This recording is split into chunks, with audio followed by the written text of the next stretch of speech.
Like, is this the best version of myself right now? Maybe what helped me last season isn't what's going to serve me now. The journey of discovering who we are in the true self is from the time you were born to the time that you pass away.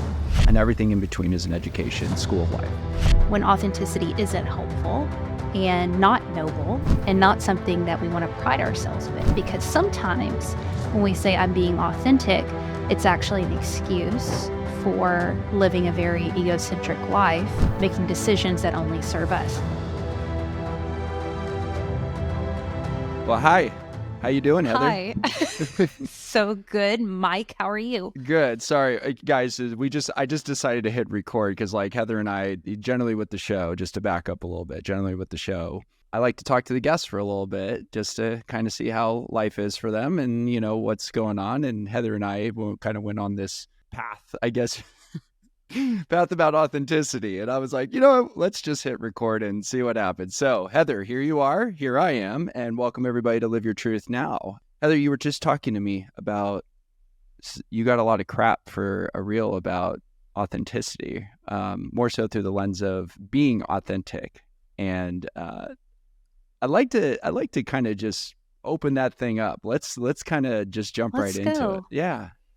So I'm wrestling with this. I don't know what I think. So let's just start there. Yeah, that go I could for be it. completely wrong and I could be off. And in 1 year, I might like cringe listening to this. I have no idea. But I'm excited about that because, you know, like Elizabeth Gilbert says, you know, living a creative life is really just living a curious life. And you have to live a life through the lens of curiosity. So I'm curious right now.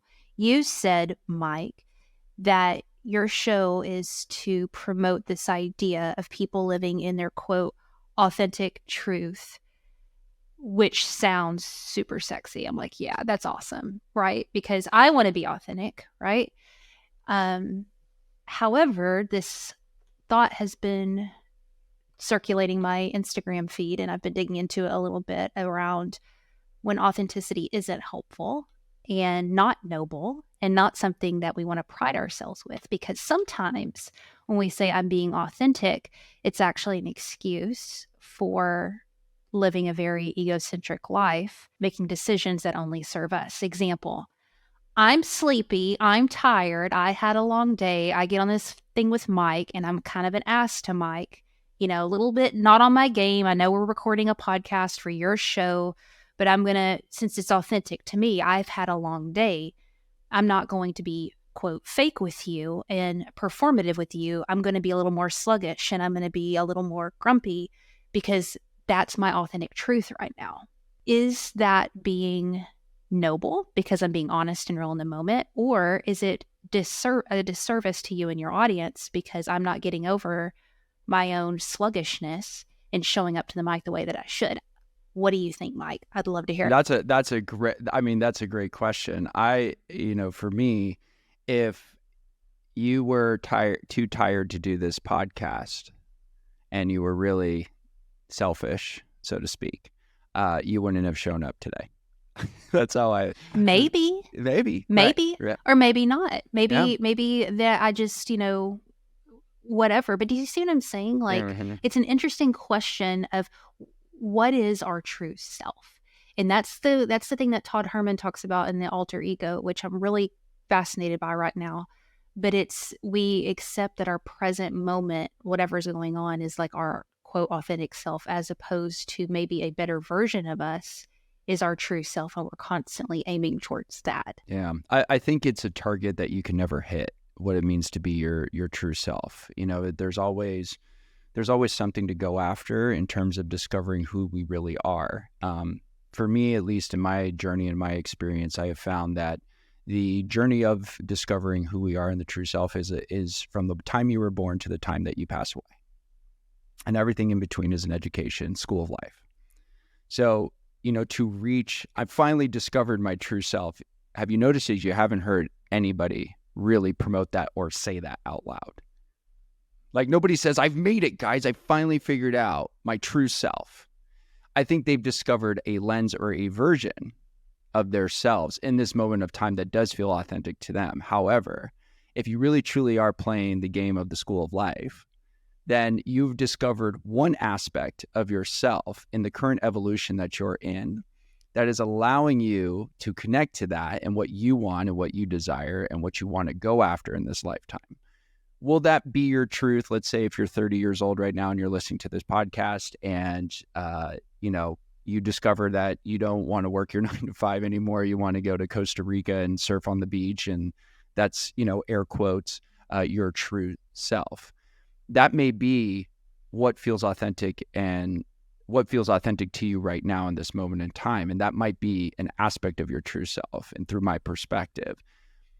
But if you're really growing in life, you're always going to discover another lens of your true self, another lens of your true self. Priorities change, things shift. If you're 30 and you're single, you're like, it's all about me. I'm like going to just find out who I am. Or if you're 20 years old, it's all about me. I'm going to find out who I am. But when you get married, when you have kids, when you shift jobs, when you get older, most of the time that thing that you discovered at 30 years old is not going to be the thing that feels like your true self. People fall in and out of love. People fall in and out of, experiences, and people fall in and out of periods and transitions in their life. Does that make sense? It does. It's fascinating to me to kind of challenge and push back on things that even sound good, because it sounds good, this authenticity thing. I'm curious your perspective on this. This is something I've been wrestling with too, is when you come from, let's say, a certain background, kind of an underdog piece, maybe you're dealing with confidence issues, whatever. It's kind of common practice. I've done it too, where you create this almost persona that you step into when you're feeling insecure or weak. And it's kind of this alter identity where you want to be X and you kind of have to step into X, even though it doesn't feel authentic at the time. And after a while, stepping into X, it starts to become more and more yourself. You know what I mean? So let's say I feel insecure going into a sales call. Sometimes I need to step into a confident Heather who looks folks in the eye and speaks my worth. And maybe when it's over, I lay on the floor and I'm sweating a little bit, but I stepped into that version of Heather to complete the task at hand. That makes sense, right? And it's kind of taught in personal development to kind of step into this alter identity or whatever. What's interesting to me, and I've been questioning this, and I told you before we hit record, I had a good friend of mine who works with a lot of like A-list celebrities and folks who have achieved like cultural status. And he told me, he said, Heather, you don't get that folks who step into these other identities sometimes lose themselves and 30 years later are absolutely miserable because they've lost who they are because of these personas that they've created. And these personas have served them, but they get lost in them. And so it's just interesting to think about, where does like persona, help us and take us to a next level where authenticity doesn't, but where also does it become destructive? This is getting deep AF, Mike. I'm sorry, but this is just kind of the stuff that I've been wrestling with lately. Yes. You asked. No, this is where we go on the show. This is like, there's only one direction, and that's forward. Good. So 2 examples come to mind, both in sports. But before that, there's one book by Dr. Benjamin Hardy. It's on my desk right now, and it's called Be Your Future Self Now. And it's a whole book. I'll even let me pull it up here real quick for those of you guys who are watching the podcast on YouTube. So here you go. It's right here. Be Your Future Self Now, Dr. Benjamin Hardy. A dear friend of mine recommended this book, and it's really great. I love it. It's the neuroscience behind it. The evolution of the future self and visualizing that and how important it is. So that's the book. But the 2 examples that come to mind for me, one of them is a sports example with Tom Brady.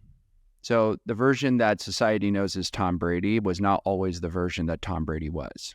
That was all shaped and formed from his experiences getting passed up not once, but 6 times in the NFL draft before the Patriots took him. Nobody in college, nobody in the NFL thought he was ever going to be the greatest of all time. Arguably, when you look at the position of quarterback, which is the most essential position in football, no one knew. The only person who knew that was him. And it took, well, first of all, he wasn't even starting when he got drafted. He was like the backup. And in one game, the starting quarterback at the time, Drew Bledsoe, blew out his knee. And Tom Brady got thrown into the game. never played an NFL snap, and somehow he performed. And he went on from that day till about a year ago, winning, I think, 7 Super Bowls, appearing in 10. Yeah. Unheard of. Playing quarterback until 42. That's unbelievable. Now, will that version of Tom Brady, who had the underdog mentality, who preached perfection, do your job, teamed up with an amazing head coach, an amazing organization? They played football a beautiful way. It was systematic. It was strategic. It was never about one guy. It was always about the team. Is that version going to serve him when he does TV soon? Maybe, but is he going to have that underdog mentality? Because the thing here that I want to stress to everybody is that Tom Brady didn't have the money, the fame, or the recognition that he has now. So it's actually going to be harder for him because now he's not 22 with something to prove. He's 42, 43 with nothing to prove. Nothing to prove. Yeah. And he's going to be close to probably a billionaire in the next 5 years, easily, with all of his investments and brands and everything like that.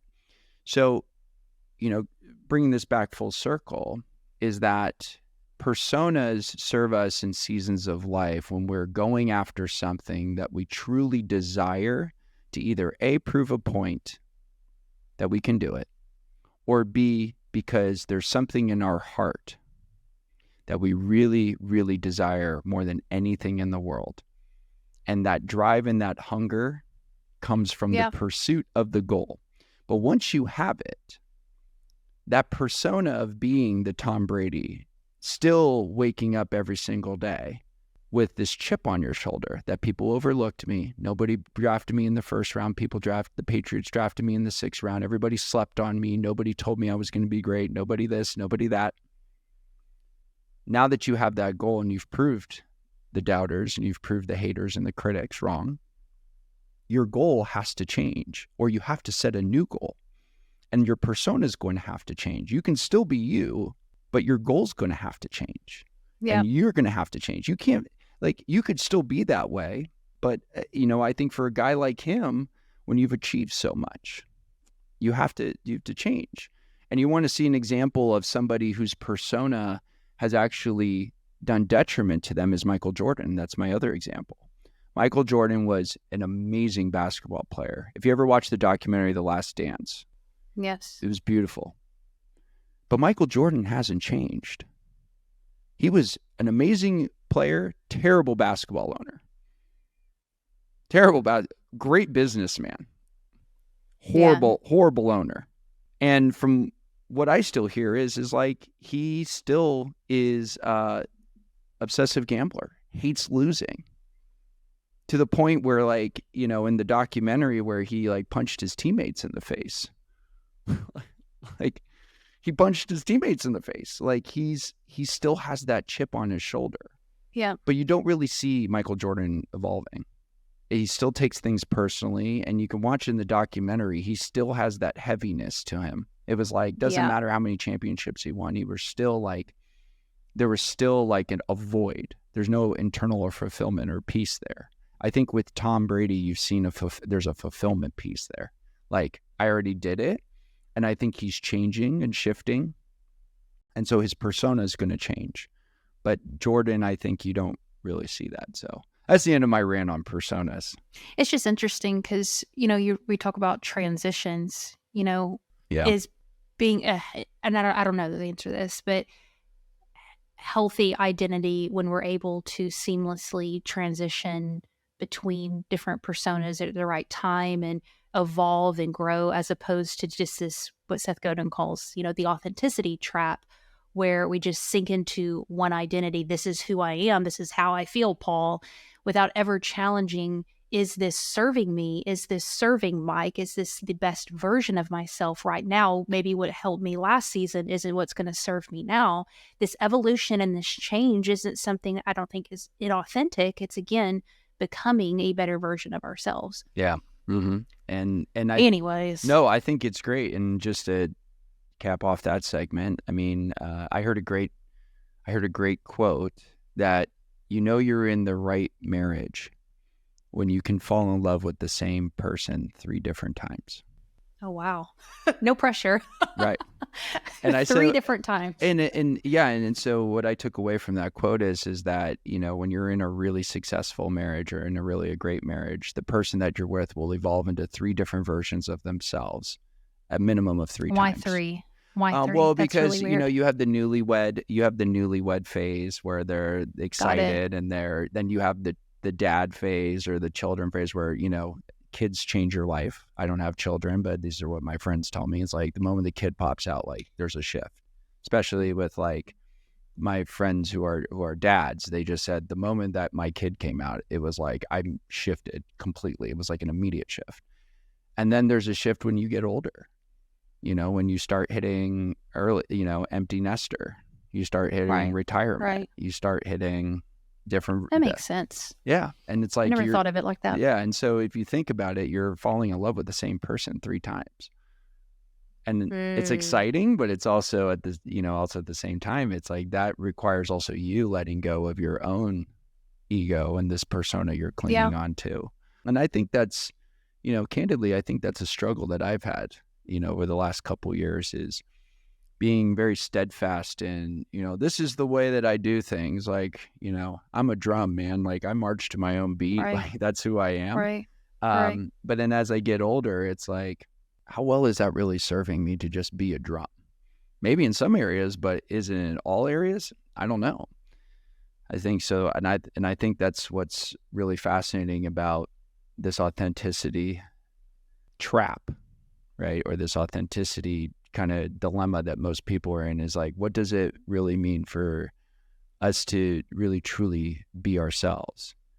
So, a question to you is that, you know, you being in a lot of the arena of the creative work, like this creative transition, I guess you're in right now. You work a lot with your clients on as a fractional COO aspect, you know, that operations brain, and you have a crazy amount of experience doing it. And you're kind of moving into the season of the creative director, the idea, the spark. Tell me what that transition's been like for you.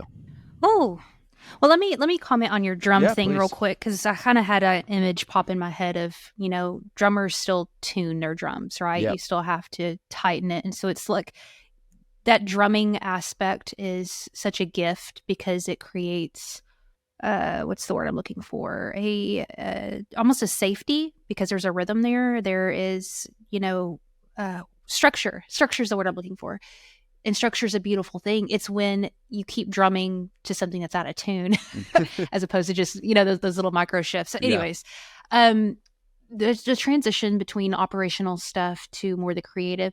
I On the outside it seems pretty different, but the more I'm digging into it, the more I'm seeing such an overlap. Like we've been working in operations for, you know, several years now, and I'm getting brought on to work with artists who need a little bit of help with the creative direction when it comes to social and figuring out how to position themselves and build community online and so forth.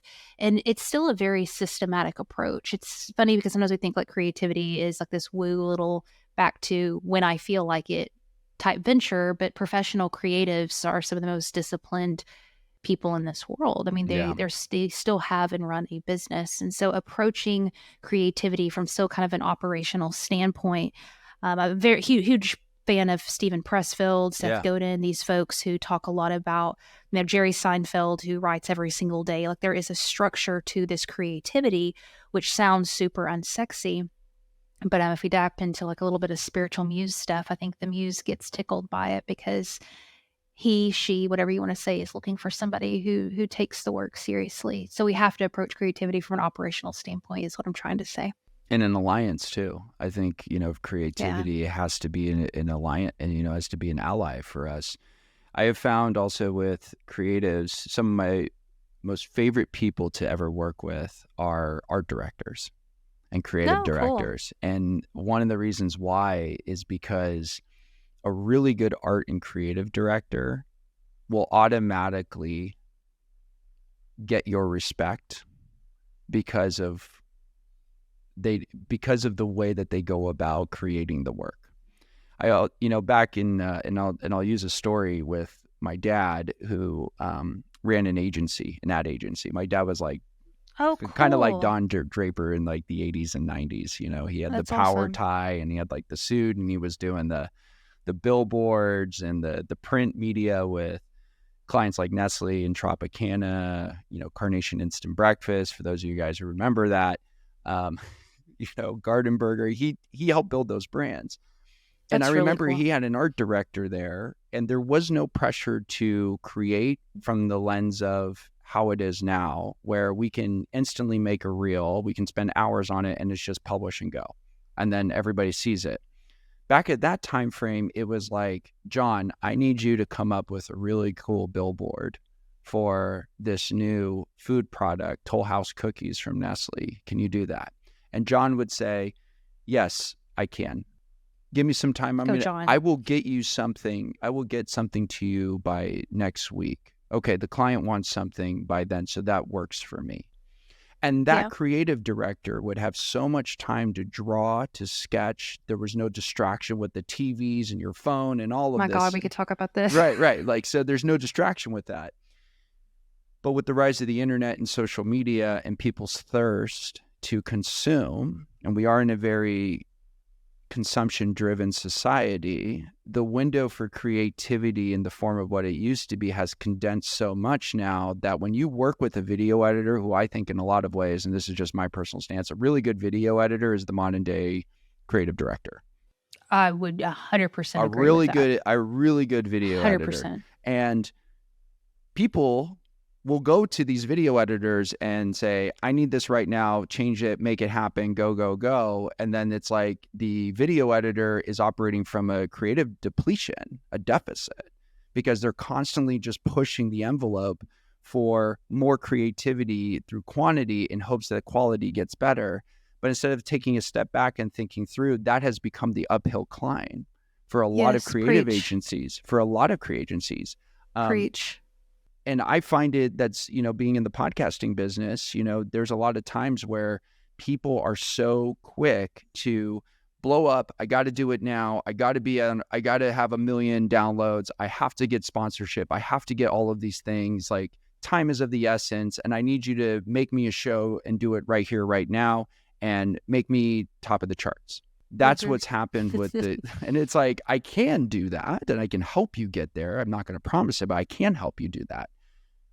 But if you want really creative work, it has to go against the grain, because we still have human beings making that. Now, we can talk about AI too at some point with creativity, which, we can save that for a whole other conversation. But I think for a lot of us, I think creative directors today and the art of creativity, I think is in a condensed structure, and there's a lot of pressure being forced on top of that, on that structure you were talking about in creativity. Yes and no. I would argue that folks who are on the cutting edge of creative work and really paying attention to media are actually saying the opposite now.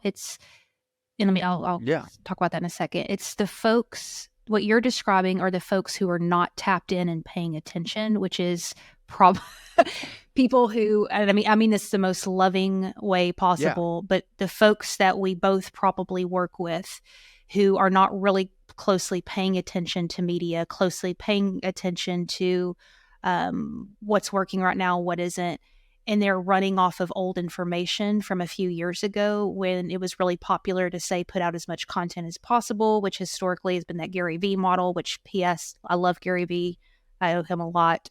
But they don't understand that he's speaking to a certain audience and not speaking to everyone. I would say that folks who are really paying close attention to what's working online understand that it isn't a volume game, that it is a quality game.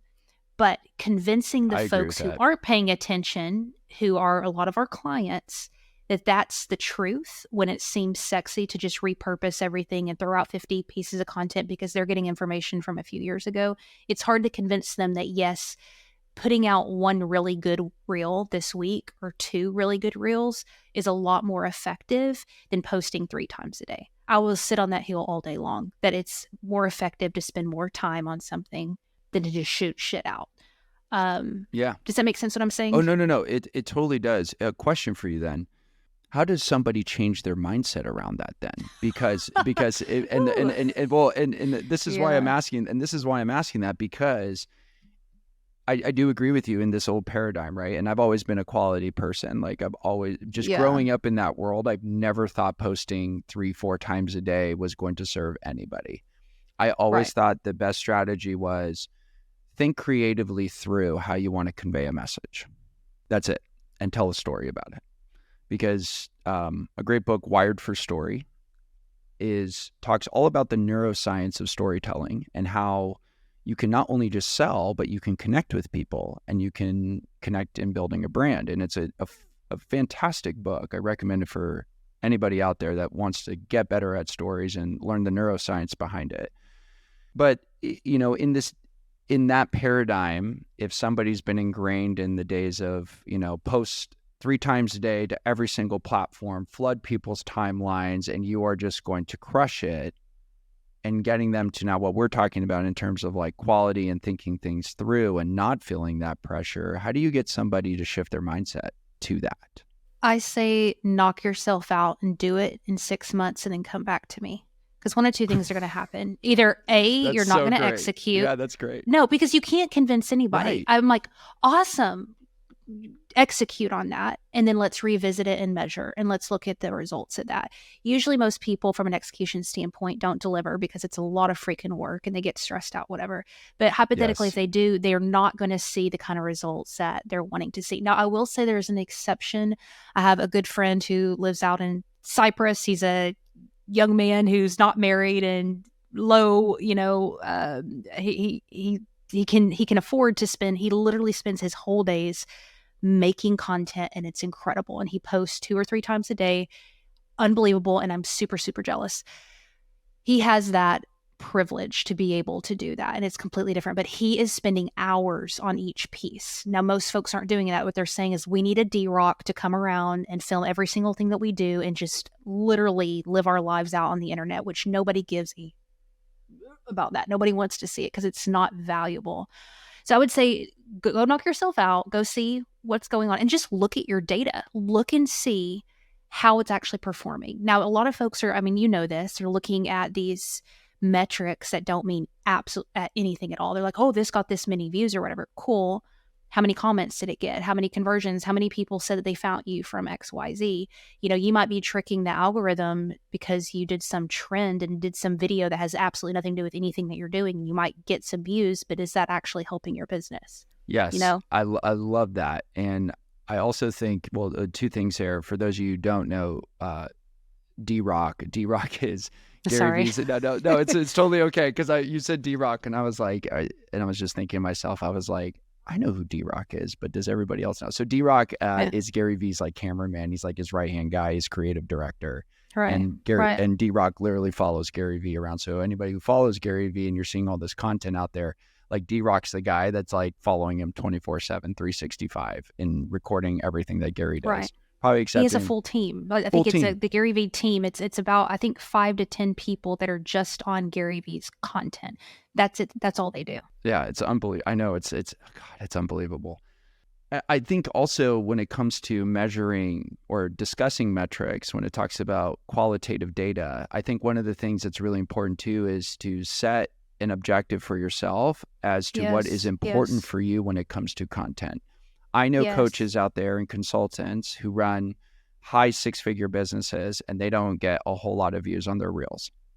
But Yep. that's not their goal. Their goal is consistency of message. Their goal is to sell an offer. Their goal is to be clear and concise. And their goal is to just post as much as they can. And they have a minimum Right. threshold, right? So when we talk about frequency, 5 times a week is a minimum threshold for them. That's a commitment that they make. But their goal is, am I getting people to book discovery calls with me? Am I getting people to enroll in my masterminds? Am I getting people to buy my courses? It's very important for you as you're creating content to know and understand what is important to you. Because Heather, I think you said it beautifully. Yeah, like you can get 1 million views, but if nobody follows you, nobody clicks on buying your book, nobody clicks on your Right. product courses, your digital products or courses, then, did you really create a successful piece of content? Yeah, and another untapped value add to content that we don't talk enough about is creating a body of work just as a standalone piece of credibility. Because if you think about it, when someone goes and looks you up, which I do this all the time, somebody pitches me for something, I don't go to their website, I go to their socials, which I know I'm a little weird with that, but I do it's that too. I creating. think it's great. I think it's such a smart thing to Totally. do. It says everything about you. So what if your content isn't just about conversion, but creating a body of work and a piece of credibility? So when people are researching you and seeing what you're about, you've created a flow of work that you're proud of, almost like a portfolio. Let me give you an example of this. So my brother writes scripts, and he's gotten landed some really cool opportunities lately with some really big industries.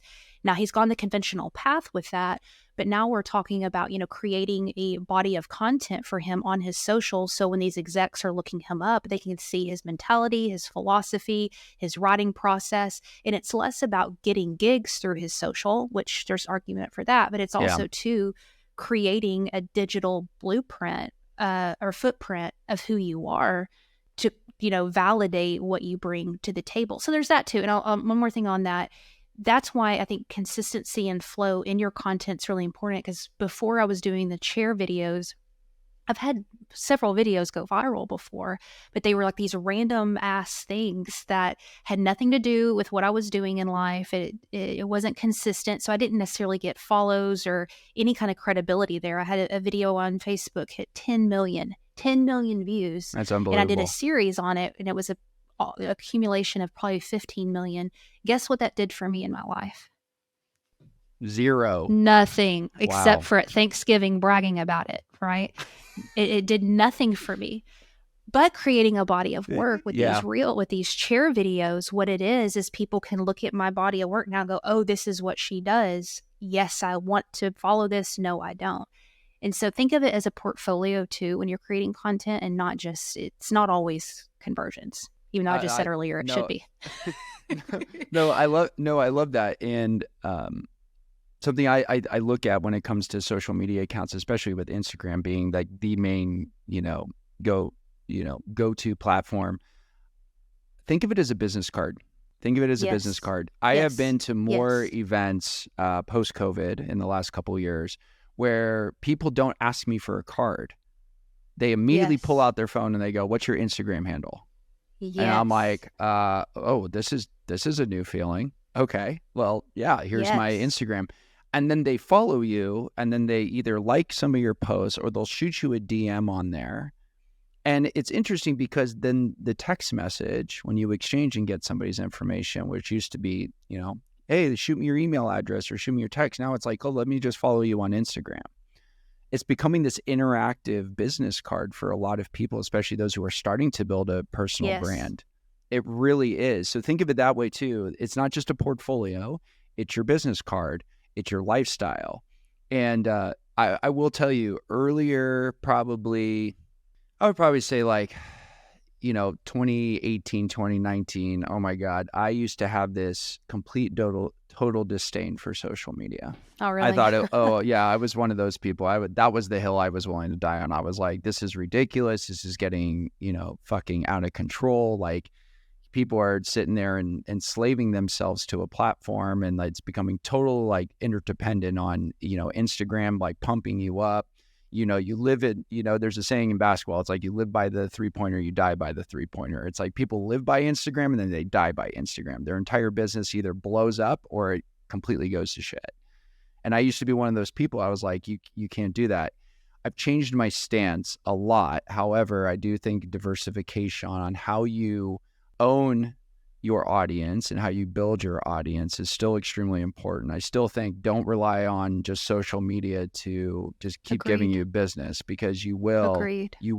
at some point become one of the live by the 3, die by the 3 people.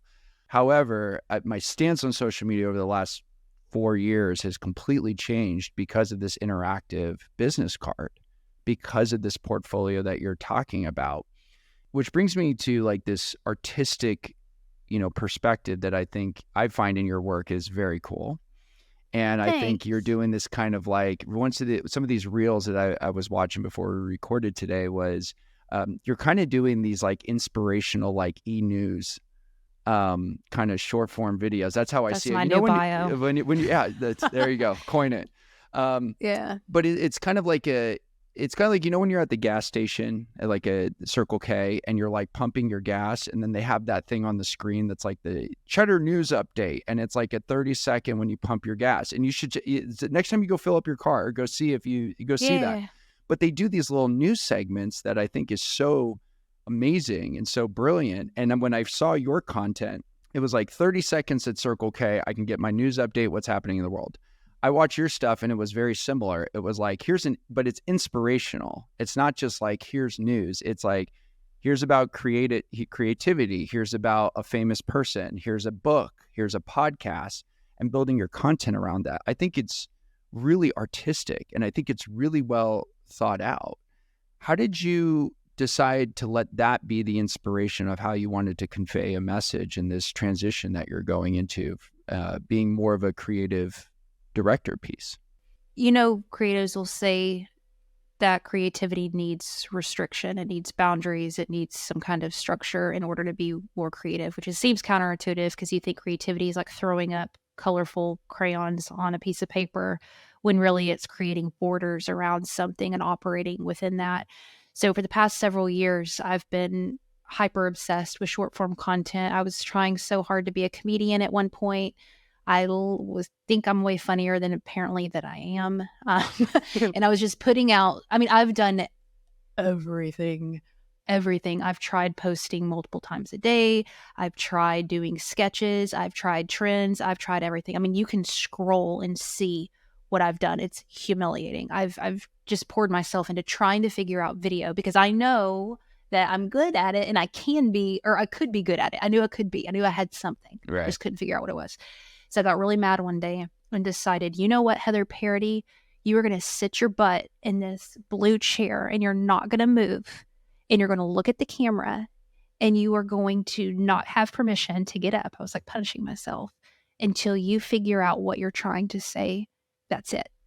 So I sat down in the chair, and the very first video that I did, it was no script. It was nothing. I literally shared something like I would if you and I went out and hung out.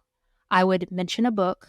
I would mention something I heard on a podcast, and I would probably talk about some interview that I heard with some celebrity and how that ties back into some spiritual truth. That is who I am. That's This is what great. I talk about. I love that. No, like no lie. Like no lie. You don't want to go out in Mexican with me. It's boring AF because that's all I do. So when I sat in the chair, I was like, okay, let me just share something that I've been thinking about lately. And I had a book and I did it. It didn't get a ton of views. It had a few thousand, but the quality of the comments that I got after that and the DMs were undeniable. Immediately, people were saying, whoa, that was really valuable. Oh my goodness, I love this, whatever. And so I just kept doing it and kept doing it. And so it's evolved. And as you can tell, if you watch my first video to now, it's a lot different. I'm learning editing. I'm learning. It's embarrassing the mistakes I make with the sound and all of that because I'm learning how to do all of it. You're doing it yourself? Everything. Yeah. Wow. Yeah. We didn't even So talk about that in the creative process. I research, I write. I spent 6 hours yesterday writing. That's all I did was I sat at the kitchen table, had a pot of coffee, and I wrote. And then I'll record my cut one. I'll send that to my VA, and she cuts out the spaces in between and me reading the script. And then I give her my script and I tell her, find pictures of this, cut out this clip. I mean, I give her step by step, and then she'll put it in a folder. Then I'll open it in Premiere over here and I'll edit it it takes me about 2 hours per video to edit it. So each video is around 4 hours, and I'm trying to cut that down to 3. I don't know if I could cut it down past that. But for me, editing is a huge part of the creative process. And people are like, well, why don't you just outsource that to Fiverr? And I'm like, because it will suck. That's why, and I need to learn how to write better. And so part of writing better for me is learning how to edit, because then I'm forced to learn how to write better. But anyway, that's that. Hemingway used to say, write drunk, edit sober. So it's that I've was done that. yeah. Back in my drinking days, I thought that was the best. You know, See? I've been sober from alcohol for going on 8 years this year, but you know, Oh, that's so cool. yeah, That's no, thank you. awesome. But That's awesome. back in my aspiring Hemingway, right drunk at Yeah. it sober days, I was like, this is the best piece of advice ever. It's like I'm so fucking genius when I'm under substances, and it's really interesting because yeah, there's some truth to that. However, I don't highly recommend it for the creative process because I think a lot of creativity is aligning yourself spiritually with, higher power and Oh, your true preach. self. And, again, we Preach. could have a whole other podcast on that. But we are coming to the end of the interview today. And Heather, you've Well, been, oh, go for it. let Yeah, me no, share no, no, something please. Yeah, applicable real please. quick. I'm sorry to interrupt you. No, I want do to bring not. it back home to something that's Yeah. actionable for folks listening because I'm not saying I don't think people on Reels should spend 4 hours per reel. This is the craft that I'm learning, and that's unique to me and people who want to make videos. I think what's applicable to those who want to make short form content is think along the lines of series and restriction. Yes. So testing out 2 to 3 very confined series, meaning I only sit here or I'm in my car or whatever, come up with 3, do five of them each, and then look at how it's being received by others and how you feel, because how you feel matters too, and then make adjustments. I just mean restriction is really, really important here. I just don't want people to feel like, oh my God, I got to spend 4 hours per reel. No, no. I'm a weirdo. Yeah. No, but well, first of all, I think that it's so beautiful your creative process and even sharing that. And I know a lot of people will find that helpful. I think series is a great way. I always suggest for people when they're starting out making content is, the goal is for you to preach like a pastor. If you really think about it, I love that. I mean, any good pastor, when you see them on Instagram, like you have to think about it. People who have been pastors for 20 years in the ministry for 20 years, they're doing a sermon once a week and they're talking for 45 minutes. And that's not even on top of the other services that they're doing. And Yes. they've been doing They're that for masters. 20, and they have 3 Super Bowls. They have 3 Super Bowls they got to deliver. They got Easter Sunday, they have Christmas, and then they have Good Friday. Like, That's yeah, hilarious. but think about it. Like, you have to It's step up true. on Easter Sunday It's and on true. Christmas. You have And to be, kill it. yeah, and you have to kill it every time. It's so good and And true. if you think about that, and and another one is, and again, this is not political affiliation, and I don't want anybody taking it there because people on the internet love taking stuff to the far reaches of the universe for no reason, taking things out of context. But when Rush Limbaugh was alive, 25 million people used to listen to him every single day, and he would talk for 3 to 4 hours a day, Monday through Friday, for 30 years until he died. It's incredible. Howard Stern was the same way. He's the same way. He's got millions of people that listen to him every single day, and he's doing a radio show every single day, Monday through Friday. It's unbelievable when you think about the context of series. These are people that you can look at. Even when Oprah was doing her talk show, she was doing it Yes. every single day. Think of it like the long-term game is can you see yourself as a minister for 20 years? Can you see yourself as a talk show host for 30 years and saying, I'm going to do this Monday through Friday, 45 Yeah. minutes a day, and just do it? That's such a good analogy. That's the long road to creativity and success Preach. in this life. Preach. Well, with that being said, we're at the end of the interview, and Heather, you've been So good. This is so fun. yeah, it was really fun. You've been absolutely wonderful, and thank you for first of all for just sharing your wisdom and your experience and your creativity, but also just your passion. And I love your candidness and your vulnerability, and I just want to honor that here on the show. Thank you. You've been really fantastic, and I hope everybody got a lot of value out of this conversation. But before we wrap up, Heather, as you know, we ask every single guest on this show their definition of living their truth. So, Heather, what does it mean to you to live your truth? To live my truth, I've lived a double life before.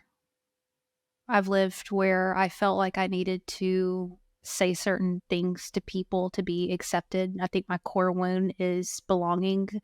Um, I navigated this world just like with that as my deep pain from my childhood is belonging and acceptance. And so when things flare up, that insecurity, it's really easy for me to say things that I feel like will opt me into being accepted by somebody or being loved by someone. And there were several years, I think we all do this as a young adults, where I fell in a really dark place where I was literally living two identities. And the sickness that brought on me, the depression, I never want to revisit that again. And there's definitely times I slip up into that and maybe feel like, I wasn't being as vulnerable or as real Heather as I should have been in that situation because I felt insecure or whatever. And I can see that, still creeping in my life now. But you say living your truth is when I can say stuff that could potentially separate me when I want to be pulled in, and not being an asshole, like I'm going to be controversial, but being honest about how I really feel and risk not being accepted and not being loved. And the counter to that, which has been so interesting, is even in those moments when I have chosen to do that, the love and acceptance and belonging that I feel within myself and to my creator is so strong that it like trumps the love and acceptance I would have got from that person, if that makes sense. So I think I'm definitely on a continuum with that. And I'm looking forward to getting older because I can see down the road, a lot of 50, 60, 70-year-old women are like bawling in their truth, and I can't wait to shed all my 30, 40-year-old insecurities and walk into that more and more every day. That's beautiful. And I think you're well on your way, my friend. So hope so. That is a beautiful explanation of living your truth. And again, thank you so much for being on the show today. And you're good at this. Oh, you're so good. Thank you. This is great. I'm very honored. And thank you, Heather, for coming on. We'll have to have you back on again. Thank you. Thanks. And thanks to all of you for tuning into this week's episode of Live Your Truth Now. If you like what you heard, go ahead and follow us on Apple, Spotify, or wherever you get your audio podcasts. And then you can also watch this version of the episode on YouTube and all the other interviews that we've done in conversations. Oh man, I should have combed my hair. What? Just joking. So we'll edit that out. Well, no, wait, I'm just kidding. No, leave it in. No, we're gonna leave that in. No. I was saying we can edit to make your hair look nice, and we'll give you final approval on that. Got it. So, but this is Mike Liguori, everyone. Thank you guys for joining. I'll see you next time.